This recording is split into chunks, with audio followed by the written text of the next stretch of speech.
자, 수업 시작해 볼까요? 자, 오늘은 대기대순환 부분인데요. 대기대순환은 우리 OT에서 했듯이 지구 복사 에너지와 그 다음에 태양 복사 에너지 간의 위도별 차이에 의해서 이 불균형을 해소하기 위해서 생기는 에너지의 전달 과정 중에 하나 대기로 해서 전달되는 게 대기대순환, 그 다음에 나머지 하나는 해수의 순환이었습니다. 원래라면 수온부터 하려고 했었는데요. 확실히 해수를 하려면 대기를 먼저 하는 게 나을 것 같아서 대기부터 오늘 들어가도록 하겠습니다. 자, OT 때 얘기를 했다시피 대기대순환 같은 경우에는 자전의 유무에 따라서 그 모델이 두 가지로 나뉘어지는데요. 이때 나눠질 때에 자전을 하지 않을 경우, 지구가 자전을 하지 않을 경우, 그 다음에 지구가 자전을 할 경우에 따라서 두 가지로 나뉘어집니다. 자전을 하지 않는 경우에는 1세포 모델이라고 해서 1세포 모델이고요. 그 다음에 자전을 할 경우에는 3세포 모델이 고려가 됩니다. 이때 세포라고 하면요, 하나의 어떤 순환이라고 생각을 해 두시면 돼요. 이때 자전이 들어가게 되면 항상 나오는 개념이 뭐였냐고 하면은 우리가 언젠가 했었을 건데요. 언제 했었는지 기억이 안 나네요. 우리는 전향력에 대해서도 한번 배웠습니다. 자, 전향력, 코리올리 포스에 대해서 아마 전선할 때 배웠던 것 같아요. 이때 전향력에 대해서 배웠고요. 자전을 할 때의 전향력이라는 이 가상의 힘이 작용을 하게 됩니다. 여기서 간단하게 더 설명을 해주자면요. 전향력은 자전에 의해서 생기는 건데요. 여러분들 이 힘을 느끼기 위해서는 여러분들이 종이에다가 이런 일자를 그리시는데 이 일자를 그림과 동시에 종이를 돌려보세요. 반시계 방향으로 돌리면 어떻게 나오냐면 종이가 돌아가니까 나는 직선을 그었음에도 불구하고 어떻게 나오냐면 이런 식으로 돌아가게 됩니다. 진행 방향, 태풍할 때 했었네요. 진행 방향의 오른쪽으로 돌아가게 됩니다. 이거를 이제 전향력이라고 얘기하는데 이 전향력은 그 규모가 큰 부분에서는 항상 작용을 합니다. 자전을 하기 때문에. 그래서 자전을 하게 되는 이 3세포 모델에서는 전향력을 빼놓고는 얘기가 할 수 없게 됩니다. 자, 그래서 우리가 먼저 1세포 모델을 보게 되면요. 1세포 모델은 뭐냐면 말 그대로 1셀 모델이라고 생각을 하시면 됩니다. 1셀 모델. 자, 1셀 모델이 무엇이냐? 자, 이거를 보면은 다시 말해서 단일세포 순환 모형이라고도 얘기를 합니다. 그래서 자전을 하지 않기 때문에 전향력이 있다 없다? 전향력이 존재하지 않습니다. 자, 그럼 여기서 조금 더 볼게요. 자, 구를 하나 그려볼 건데요. 이게 지구입니다. 자, 그리고 적도 부근에서는 에너지를 많이 받죠. 에너지를 많이 받으니까 뜨거우니까 상승기류가 형성이 되게 됩니다. 이때는 제가 지금 이쪽 면에만 표시를 했지만 여러분들은 어떻게 이해를 해주셔야 되냐면 이 위도 전체에서 전부 상승이 일어나고 있다 보시면 돼요. 그래서 이거를 입체적으로 표현을 하면 조금 이따 설명을 할게요. 자, 이렇게 상승을 하게 되면요. 상승을 해서 어디까지 올라가냐면 일단은 뭔가 부딪히는 곳까지 가야겠죠. 그 부딪히는 곳이 어디냐면 대략 대륙권 계면까지 상승을 하게 됩니다. 그래서 대륙권 계면까지 상승을 하게 되면 이 상승하는 공기가 더 이상 상승하지 못하고 어떻게 되냐면 이렇게 좌우로 퍼지게 돼요. 좌우로 퍼지게 되는데 여기서 퍼지게 되면 어떻게 돼요? 위도는 상승하죠. 그러면 온도는 어떻게 됩니까? 태양 복사 에너지를 적게 받으니까 온도가 내려가요. 온도가 내려가면 부피는 어떻게 됩니까? 부피도 감소하죠. 그래서 0도 쪽에서는 공기 기둥의 높이가 굉장히 높았다가 위도가 올라갈수록 부피가 줄어들게 되죠. 부피가 줄어들면서 온도도 줄어듭니다. 그래서 얘가 하강을 해요. 공기가 계속 하강해요. 어디까지 하강을 하냐면 극지방까지 하강을 합니다. 극지방에서는 추우니까 상대적으로 하강 기류가 형성이 되겠죠. 그래서 대략적으로 요렇게 내려오게 돼요. 적도에서 올라갔던 공기가 극지방으로 내려오게 됩니다. 자, 그러면 극지방에서 하강한 공기는 어떻게 됩니까? 지표면까지 하강을 하겠죠. 지표면까지 하강한 공기는 이제 갈 데가 없으니까 어떻게 되냐면 다시 아래로 돌아오게 됩니다. 이건 지금 제가 한 부분만 이렇게 표시를 했는데요. 이렇게 표시를 했는데 여러분들은 어떻게 이해를 해주셔야 되냐면 이런 입체 모양으로 이해를 해주셔야 됩니다. 이런 입체 모양. 그죠? 네, 이런 바나나 모양의 입체 모양이 자, 지금 단면으로 봤을 때는 이런 모양이 되는 겁니다. 그래서 1세포 모델 같은 경우에는 이렇게 지금 상승했던 공기들이 올라갔다가 다시 내려오는 이런 형태를 띠게 됩니다. 이게 바로 자전이 없을 때의 단일 세포, 그러니까 순환인데 이거를 이 순환 하나를 셀이라고 표현하거든요. 그래서 1세포 모델이라고 얘기를 합니다. 자, 그러면 우리 자전했을 경우를 한번 볼까요? 자전했을 경우에는 조금 더 모델이 복잡하게 돼요. 네, 자, 일단은 자전을 하기 때문에 전향력이 존재를 하게 됩니다. 자, 존재하게 되니까 그림 한번 그려볼게요. 이거 좀 복잡하니까 여러분들이 지구를 조금 크게 그려주시면 좋을 것 같아요. 원을 그리고요. 네, 그 다음에 원을 그리고 이번에는 0도, 그 다음에 30도, 그 다음에 60도, 90도까지 한번 해봅시다. 자, 마찬가지로 적도 지방에서는 상승을 하죠. 공기가. 네. 뜨겁게 해서 상승을 합니다. 어디까지 상승해요? 네, 대륙권 계면까지 상승을 합니다. 상승한 공기가 입체적으로 생각해 주셔야 돼요. 상승한 공기가 더 이상 상승하지 못하고 네, 좌우로 퍼지게 됩니다. 좌우로 퍼지면서 위도가 상승하니까 공기 기둥의 부피는 내려가고요. 내려가면서 어떻게 돼요? 자, 지금 요런 방향이죠. 상공에서는. 자, 하지만 자전을 하니까 어떻게 됩니까? 네, 전향력이 작용을 하게 됩니다. 전향력 작용하니까 어떻게 돼요? 네, 살짝 오른쪽으로 틀려지면서 하강하게 되죠.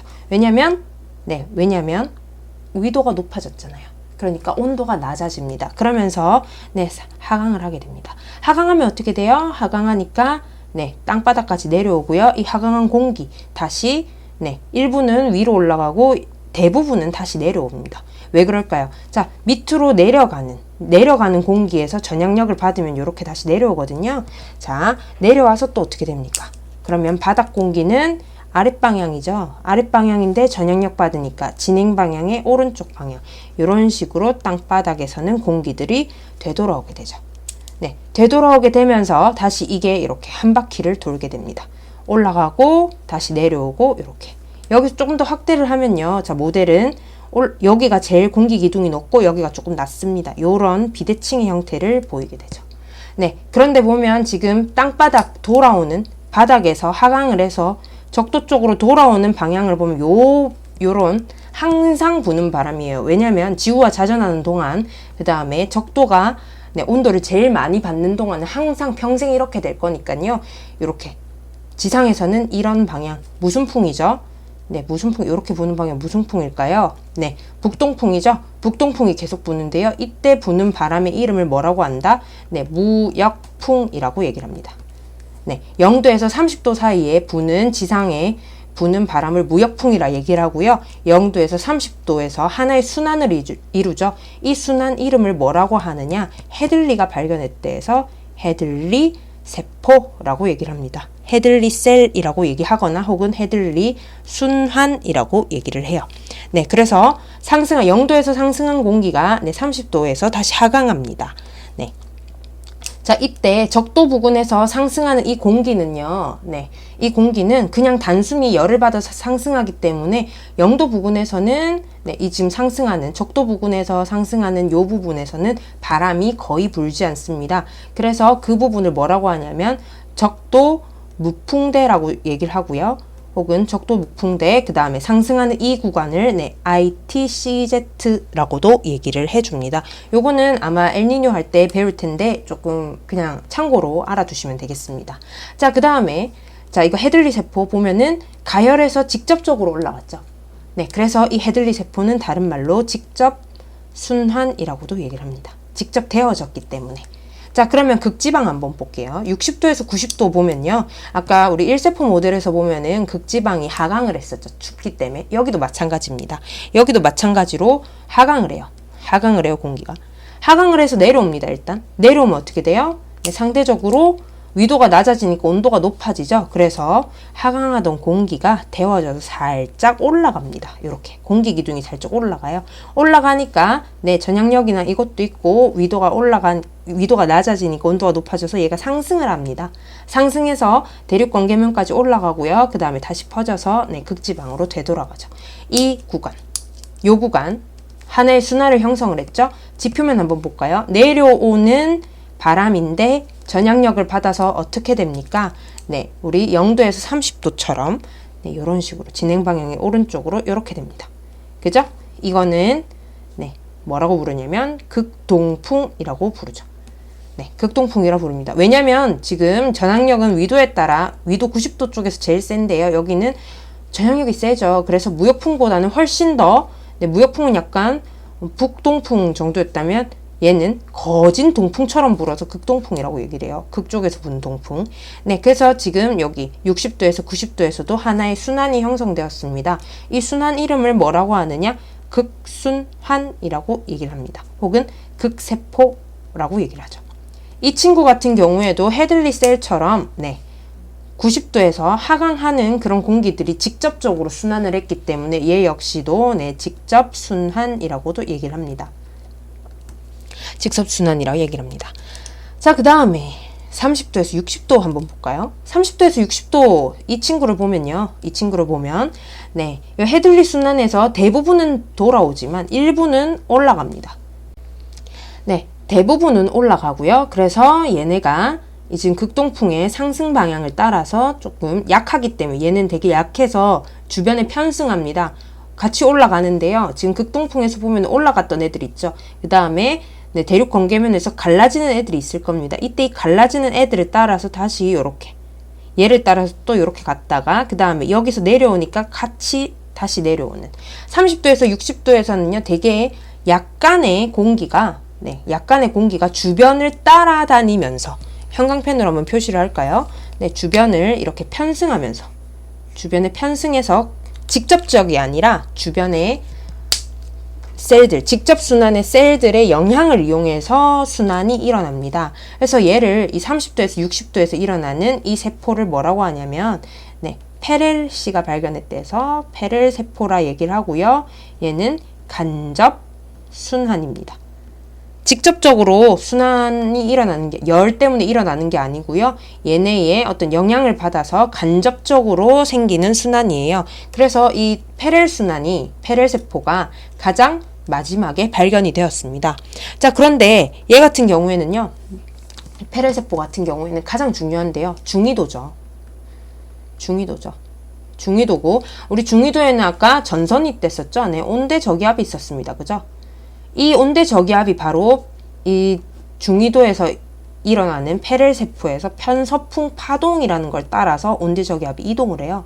근데 이 편서풍 파동의 역할이 뭐냐면 우리 첫 시간에 했었죠. 여기 나오는데 자, 첫 시간에 했었죠. 지금 이 에너지 과잉된 게 네, 부족한 거로 가야 돼요. 에너지 과잉을 부족한 걸로 가야 되는데 이때 여기서 일어나는 온도 차이, 그러니까 지금 0도와 90도 사이의 온도 차이가 결국에는 공기 기둥 차이죠. 공기 기둥의 높이 차이입니다. 이 위치 에너지의 차이를 바람으로 전환을 시켜요. 바람으로 전환을 시키면서 이 차이를 중위도에서 해소를 합니다. 네, 중위도에서 해소를 해요. 자, 위치 에너지의 차이를 뭘로 바꾼다고요? 운동 에너지로 바꿉니다. 이게 바로 바람이에요. 이 바람이 뭐냐? 바로 편서풍 파동이고요. 편서풍 파동에 의해서 저기압, 그 다음에 고기압 생성되면서 나오는 따라다니는 애들이 바로 온대 저기압인 거죠. 그래서 이 중위도가 굉장히 중요해요. 자, 다시 말하면 위치 에너지 차이가 뚜렷하면 바람이 세지겠죠. 바람이 세지고 그 다음에 위치 에너지 차이가 낮아지면 바람이 약해져요. 그래서 우리 얼마 전인가요? 한 3년? 이때 막 미스트도 얼었어요. 그 다음에 뭐 생수병도 얼었어요. 했던 때 기억나죠? 그때 보면은 이 편서풍 파동의 역할이 잘 안 됐었어요. 얘네가 꽉 쥐어가지고 극지방의 찬 공기는 극지방대로, 그 다음에 적도지방에서는 적도지방대로 따뜻하게 딱 돼야 되는데 이 바람 자체가 약해지면서 극지방의 찬 공기가 밑으로 내려오게 됐어요. 그 이유가 왜 생겼느냐? 바로 위치 에너지 차이가 작아졌기 때문이에요. 네, 그래서 우리 지금 간접순환은요, 굉장히 약하지만 우리 지구 대기대 순환에서 가장 중요한 거거든요. 자, 그러면 이 친구 한번 지상에서 부는 바람 한번 볼까요? 올라가죠. 이렇게 올라가고 있는데요. 우리 전향력이 작용합니다. 그러니까 어떻게 돼요? 진행 방향의 오른쪽. 이렇게 갑니다. 자, 무슨 풍이죠? 바로 편서풍이 되는 거죠. 네, 여기까지가 3세포 모델인데요. 여러분들 하나도 외우실 거 없고요. 이해하시면은 하나도 외우실 거 없어요. 자, 그러면 세기 한번 비교해 볼까요? 3세포 모델에서 자, 세기. 자, 뭐가 제일 셀까요? 바로 공기 상승이 많은 헤들리가 제일 셉니다. 헤들리가 제일 세고요. 그 다음에 직접순환인 극순환이 제일 세고요. 그 다음에 페렐 순환이죠. 네. 그런데 이때 대기대순환, 요까지 나올진 모르겠지만 대기대순환의 조건이 있습니다. 대기대순환의 과정. 세 가지가 있는데요. 요거 한번 참고 삼아 한번 알아봅시다. 자, 첫 번째는요. 일단은 네, 자전을 해야 됩니다. 지구 운동이 있어야 돼요. 자전을 해야 되는 게 대기대순환의 과정이고요. 그 다음에 두 번째. 자, 지표면의 상태가 균일하다고 가정을 합니다. 지표면 상태가 균일해야 어떤 모델을 잡는 데 좋겠죠. 자, 그 다음에 세 번째. 자, 세 번째. 자, 세 번째. 지표면의 어떤 열 에너지. 우리 저번 시간에 했었죠? 자, 적도 지방은 뜨겁고, 그 다음에 극지방은 찼습니다. 그래서 에너지의 차이가 났었죠? 적도 지방 부근은 에너지의 과잉, 그 다음에 여기는 에너지의 부족. 네. 차등 가열이 존재해야 됩니다. 요게 대기대순환의 과정이에요. 어떻게 보면 세 가지 굉장히 단순한 거지만 이거 적어보라면은 여러분들 틀릴 경우 많거든요. 네. 요거 한번 주목을 해주시고요. 그 다음에 제가 아까 얘기했던 ITCZ 있죠. 네, 요거는요, 적도 아닙니다. 적도가 아니에요. 적도 부근에서 공기가 상승을 하는데 공기가 수렴해서 상승하는 부분은 꼭 적도일 필요는 없습니다. 보통 0도에서 5도 사이에 마음대로 왔다 갔다 하거든요. 그 다음에 계절에 따라서도 바뀝니다. 네, 이 수렴대가 있다는 거 우리 다음 시간에 조금 더 배울 텐데요. 적도가 아니라는 것까지만 알아두시면 될 것 같아요. 네, 여기까지 네, 대기대순환이었습니다. 우리 다음 영상에서 또 만납시다.